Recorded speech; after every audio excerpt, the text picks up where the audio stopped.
हिंदुस्तान में कास्टवाद चलेगा या राष्ट्रवाद? यह सवाल हम नहीं कर रहे हैं, यह सवाल बाबा बागेश्वर कर रहे हैं। आखिर ऐसा क्या हुआ कि इटावा में एक कथा कहने पर जैसे ही पता चला कि यादव कथा कह रहे हैं, उनकी चोटी काट दी गई, सिर मुंडवा दिया गया, राजनीति शुरू हो गई। लेकिन बाबा बागेश्वर ने कहा कि ऐसे अगर लड़ोगे तो फिर हिंदू कैसे एक होगा, हिंदू राष्ट्रवाद का क्या होगा? तो कास्टवाद वर्सेस राष्ट्रवाद की इस लड़ाई में अब क्या होने वाला है, और बाबा बागेश्वर ने जो बात कह दी है उसका क्या असर होगा? बाबा बागेश्वर ने साफ साफ कहा है कि भगवत कथा कहने पर किसी भी जाति का कोई अधिकार नहीं है, किसी की बपौती नहीं है भागवत कथा। बाबा बागेश्वर ने यह भी कहा कि कीर्तन कोई भी कर सकता है। बाबा बागेश्वर ने यह भी कहा कि राम भजन कोई भी गा सकता है। बाबा बागेश्वर ने यह भी कहा कि कृष्ण कथा कोई भी कर सकता है, हनुमान कथा कोई भी कर सकता है। तो ये कौन लोग हैं जो जाति वाली राजनीति कर रहे हैं? ये कौन लोग हैं जो यादव संत होने के नाम पर किसी का चोटी काट देते हैं, किसी के बाल मुड़वा देते हैं? आखिर क्या ये सब कुछ एक सोची समझी साजिश है? क्या जाति की राजनीति करने के नाम पर अपने ही हिंदू समाज को बांटने की कोशिश हो रही है? इसलिए बाबा बागेश्वर को आते ही एक बड़ा बयान दिया कि कास्टवाद और राष्ट्रवाद की लड़ाई में साफ साफ अपनी नीति बनाइए, सोचिए, समझिए और फिर कोई फैसला कीजिए। बाबा बागेश्वर ने कहा कि जाति न पूछो साधु की, पूछ लीजिए ज्ञान, मोल करो तलवार का, पड़ा रहन दो म्यान। लेकिन यहां उल्टा हो रहा है, जाति पूछी जा रही है, तलवार निकाली जा रही है, भांजी जा रही है, और यह सब कुछ हो रहा है सिर्फ और सिर्फ वोट बैंक की सियासत के लिए। आखिर ये सब जब चल रहा है उस समय हम बाबा बागेश्वर की बात करेंगे। और बाबा बागेश्वर हमेशा कहते हैं कि मैं हिंदू राष्ट्र बनाऊंगा, और हिंदू राष्ट्र अगर बनाना है तो ये जो जाति वाली राजनीति है उसका तोड़ उन्हें निकालना होगा। शैलेंद्र जी, ये जो कास्टवाद वर्सेस राष्ट्रवाद जो इटावा में जो घटना हुई है, आपको क्या लग रहा है कि कास्टवादी राष्ट्रवादी पर भारी पड़ जाएंगे? नहीं, भारी नहीं पड़ेंगे। भारी इसलिए नहीं पड़ेंगे कि ये जो अगर साजिश कोई रही होगी तो उसको तो विफल मान लीजिए, विफल कर दिया गया उसको। सरकार ने, योगी सरकार इतनी स्ट्रिक्ट है इस मामले में, उसने इतना त्वरित एक्शन लिया है कि अब वो नैरेटिव ही डाउन हो गया है। अब बल्कि जो नैरेटिव गढ़ने वाले लोग थे अब वो फ्रंट पे आने से बच रहे हैं। तो राष्ट्रवाद पे कास्टवाद नहीं भारी होगा। अभी दिखता है कभी कई बार ये दिखता है कि भारी पड़ रहा है, कई बार इसको उभारने की कोशिश होती है, लेकिन कम से कम इस केस में ऐसा नहीं दिख रहा है मुझे। ये जब हम कबीर के भजन सुनते हैं तो क्या कबीर की जाति पूछते हैं? जब हम रैदास के दोहे सुनते हैं तो क्या हम उनकी जाति पूछते हैं? क्या जब मीरा के भजन सुनते हैं तो क्या हम उनकी जाति पूछते हैं? ये हिंदुस्तान जाति नहीं पूछता संतों की। तो फिर कौन है वो लोग? कौन है वो चंद लोग जिन्होंने एक यादव अगर कथा कह रहे थे तो उनका सिर मुड़वा दिया, चोटी काट दी? ऐसे लोगों को बाबा बागेश्वर ने कहा कि इनको कानून के दायरे में लाइए। अगर आपको कोई ऑब्जेक्शन है, अगर ऐसा लग रहा है कि कथा में कोई गलती हो रही है या कथा कोई किसी एजेंडे के तहत चल रही है, तो आप कानून की शरण में जा सकते हैं। लेकिन आपको किसी ने अधिकार नहीं दिया कि आप किसी का सिर मुड़वा दें, किसी का चोटी काट दें। आखिर बाबा बागेश्वर अगर ये कह रहे हैं तो वो एक बड़ी सोच के साथ और पूरे हिंदू समाज को एक करने के लिए कह रहे हैं। ये जो वक्ता, ये सारा कुछ विवाद है, इस विवाद को आप कैसे देख रही हैं? और बाबा बागेश्वर जो अब आए हैं सामने फ्रंट पर और उन्होंने कहा कि कास्टवाद वर्सेस राष्ट्रवाद वाली इस राजनीति को खत्म कीजिए।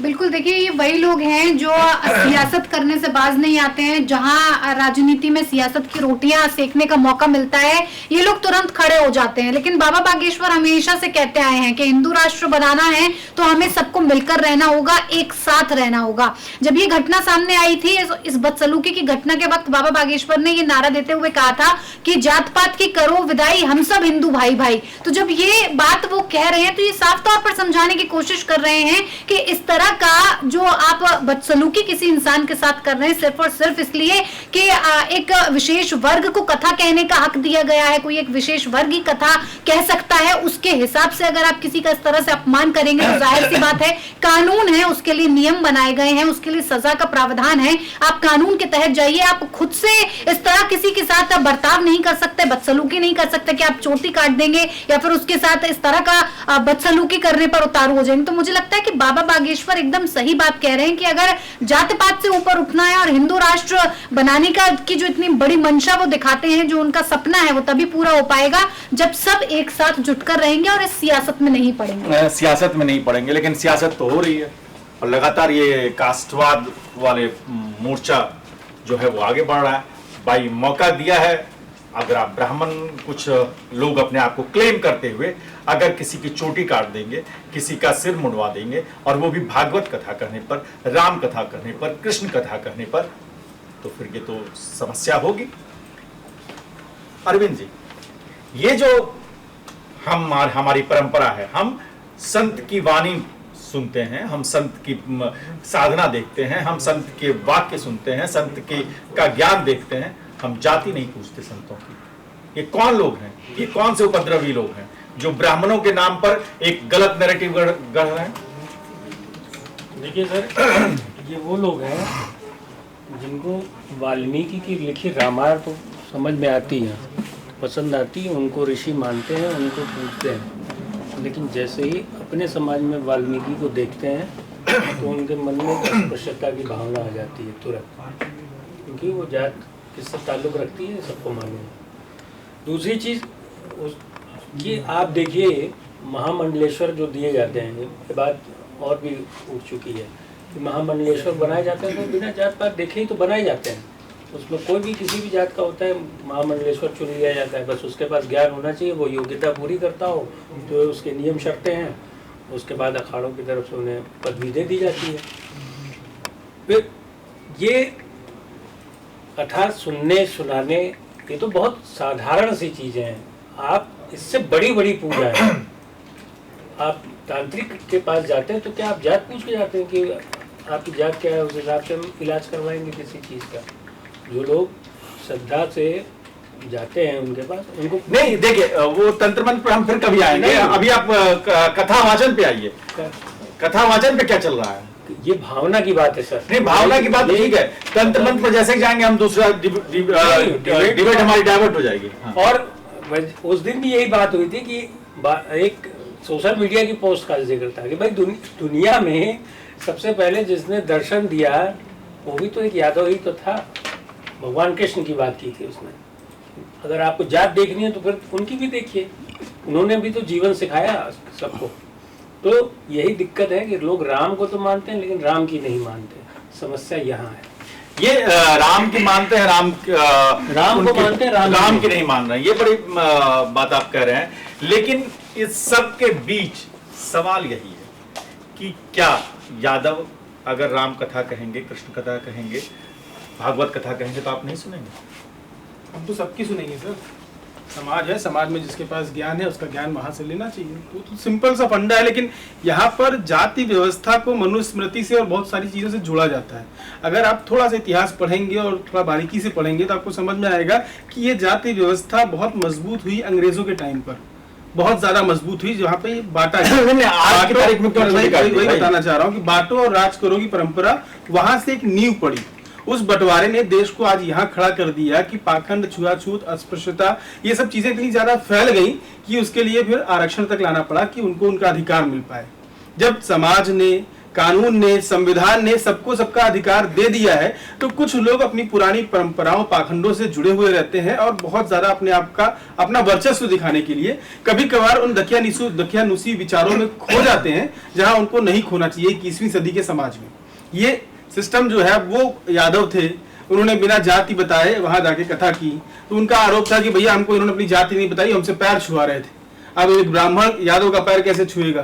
तो कुछ चीजें गलत सही वो पुरानी परंपराओं से बंधी हुई हैं। एक चीज भास्कर जी मैं आपको बता दूं कि कथावाचक जब बैठता है उसको व्यासपीठ कहते हैं, शायद अरविंद जी ज्यादा बेहतर बता पाएंगे।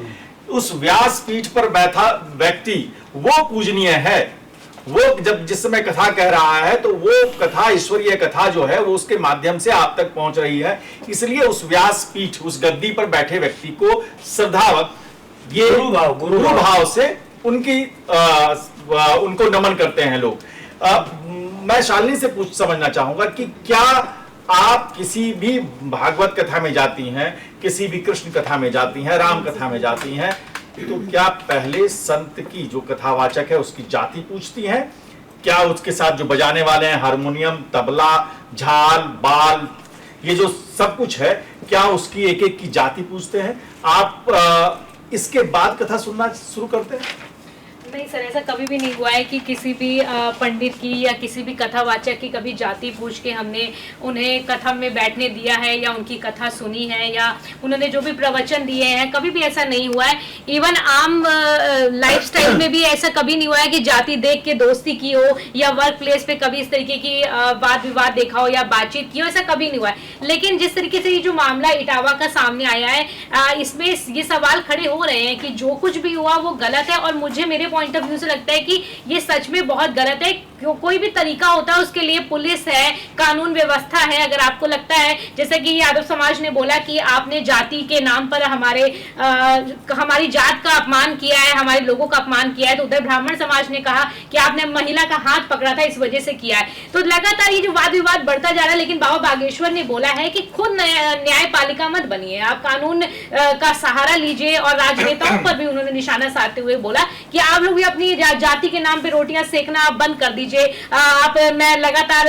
हिंदू राष्ट्र बनाने की, विश्व गुरु के रास्ते पे चलने के लिए देश काम कर रहा है, लेकिन आप लोग राष्ट्रवाद की तरफ चलिए, ना कि जातिवाद की तरफ। तो बाबा बागेश्वर का ये बयान भी बहुत लोगों के बीच में आने के बाद कई सवाल खड़े कर रहा है, लेकिन ये उन्होंने जो भी कहा है उन्होंने बिल्कुल सही कहा है। अखिलेश यादव लगातार ये बोल रहे हैं कि ये निचले स्तर के लोग जो हैं या छोटी जाति के लोगों पे हमला किया गया है, और इसलिए वो लगातार ये सवाल पूछ रहे हैं, सरकार पे भी निशाना साध रहे हैं। इसके अलावा जो चंद्रशेखर रावण है, उनका भी बयान सामने आया। उन्होंने भी बोला है कि क्यों भेदभाव करना, जो लोगों के साथ आप उठ रहे हो, बैठ रहे हो, उनसे जाति पूछकर उन पे इस तरीके से उनका अपमान करना गलत है। तो तमाम तरीके की बयानबाजी सियासी तौर पर शुरू हो गई है, और बाबा बागेश्वर ने जो कुछ भी कहा है उन्होंने ये बिल्कुल सही कहा है कि आपको कोई भी चीज से शिकायत थी, आपको लगता है कि उन्होंने गलत किया या वो कथावाचक नहीं थे या उनकी आईडीज गलत थी, तो आपको एक्शन लेने के लिए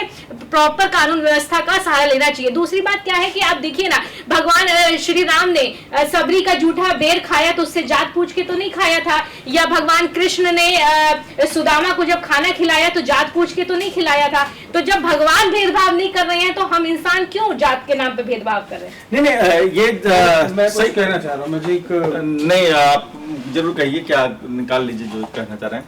ये जो पूरा जो जाति का गणित है, जाति की संरचना है, हम बार बार उसमें फंस जाते हैं। वो है कि कुछ लोग जाति की भावना को वो उभारना चाहते हैं, कुछ उपद्रवी तत्व उसमें आग में घी डालने का काम करते हैं, और पूरा नैरेटिव जो है वो बदल जाता है, कथावाचन का नैरेटिव बदल जाता है। अभी जो इटावा में जो घटना हुई, इस पर एक चीज वो इसलिए हो रही है कि आप, ऐसा नहीं है कि ब्राह्मण होगा तो फुहरता नहीं करेगा, राजपूत होगा तो, राजपूत कथावाचक होगा तो फुहरता नहीं करेगा। कहना चाह रहा हूँ ना, हाँ, अब जातियों को जो बांटा है आजादी के बाद से, वो किसने बांटा है? राजनेताओं ने बांटा है ना। मुस्लिम यादव समीकरण, सवर्ण समीकरण, दलित समीकरण, पिछड़ा समीकरण, अगला समीकरण, ये बंटवारा है, इसको बढ़ावा कौन दे रहा है? हम लोगों को यूनिवर्सिटी में एंशिएंट हिस्ट्री में पढ़ाया गया है, इसमें बताया गया है कि ब्रह्मा जी के मुख से ब्राह्मणों की उत्पत्ति हुई है, भुजाओं से राजपूतों की, ठाकुरों की उत्पत्ति हुई है, जंघाओं से वैश्यों की उत्पत्ति हुई है, और पैर के तलवे से या पैर से मानिए तो उससे शूद्रों की उत्पत्ति हुई है। ये बाकायदा पढ़ाया जाता है एंशिएंट हिस्ट्री में। नहीं, ये एंशिएंट हिस्ट्री में ये जो आप कह रहे हैं कि वेदों का एक जिक्र होगा, एक उत्पत्ति को लेकर एक धारणा होगी, वो एक वर्जन है, समाज के अलग अलग चीजों का एक नैरेटिव है, उसमें उसको प्लस माइनस उसकी निंदा वो अलग कर सकते हैं। मेरा सीधा सवाल ये है कि क्या जाति पूछकर कथावाचक का सिर मुंडन किया जाएगा या उसकी महिमा मंडन किया जाएगा? ये जाति पूछकर होगा कथावाचक का? शैलेंद्र जी। नहीं, जाति पूछकर बिल्कुल नहीं होगा। ये जो सिर जो मुंड दिया गया है, इसे उसके बाद जो उनके साथ जो मारपीट की गई, ये सब तो कानूनी रूप से ही तो अपराध है और उसके लिए वो सारे जो भी आरोपी हैं वो जेल में हैं अभी। मैं एक चीज़ और इसमें जोड़ना चाहता हूँ, ये हम लोग जिस घटनाक्रम को बात कर रहे हैं उसमें दूसरा पक्ष भी है।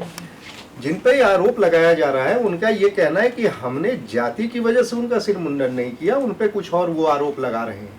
उन्होंने कहा कि देखिए, इनके कथा कहने पर उनका एक नेगेटिव ये भी सामने आ रहा है कि इनके कथा कहने से हमें एतराज नहीं है, लेकिन हम चाहते थे कि हमारी कथा कोई ब्राह्मण से हम कहवाएं, और इन्होंने झूठ बोला मुझे कि मैं ब्राह्मण हूँ। इनके 2 आधार कार्ड हैं, एक पे ब्राह्मण इन्होंने लिख रखा है और ये, तो उनकी नाराजगी उसके थी, लेकिन उसके बावजूद उन्होंने जो किया वो कानून की नजर में भी अपराध था और उस पर तुरंत एक्शन लिया जाए। ये जो देखिए कितने भोले हैं कथा आयोजन करने वाले कि मुकुट मुनि सिंह जिससे के साथ इतना बड़ा आयोजन कर रहे हैं, वो पहली बार उनके जाति भ्रम में पड़ गए, उनको पता ही नहीं चला। बहुत ऐसा बिना किसी जानकारी के, बिना किसी पूर्व रिसर्च के उन्होंने एक कथावाचक को अपने गांव में बुला लिया, उसके बाद कथा होने लगी। उसके बाद जब बातचीत हुई तो पता चला कि नहीं ये तो यादव हैं तो भड़क गए। तो ये कई सारे नैरेटिव्स जो हैं, जब आपको घटना हो जाती है तो उसके बाद भी गढ़े जाते हैं। जैसे मैं एक चीज और कह रहा हूँ, देखिए इसलिए भी इसमें थोड़ी साजिश की बात आ रही है क्योंकि आमतौर पे जब हम किसी कथावाचक के पास जाते हैं तो उनके बारे में जानकारी होती है हमारे पास, आज जिनको हम जानते हैं उनके बारे में। देखिए आज की तारीख में बहुत बड़े कथावाचक हैं मुरारी बापू, ठीक है ना, हम सब जानते हैं वो ब्राह्मण नहीं है, दुनिया जानती है, लोग उनको सुनने जाते हैं, तो इसमें कोई दिक्कत की बात नहीं। लेकिन इसलिए भी थोड़ी सी शंका हो रही है कि हम जब भी किसी कथावाचक को जब आमंत्रित करने जाते हैं तो जाहिर सी बात है उनके बारे में इंफॉर्मेशन होता है हमारे पास। इस पर हम फिर बात करेंगे, लेकिन आप जरूर कमेंट कीजिए कि क्या आप किसी कथावाचक को सिर्फ जाति के आधार पर सुनते हैं या आपकी कुछ और उसके ज्ञान को देखते हैं। देखते रहिए हमारा प्लेटफॉर्म न्यूज़ कॉरिडोर्स। आप हमें YouTube पर, Instagram पर, X पर और Facebook पर फॉलो कर सकते हैं।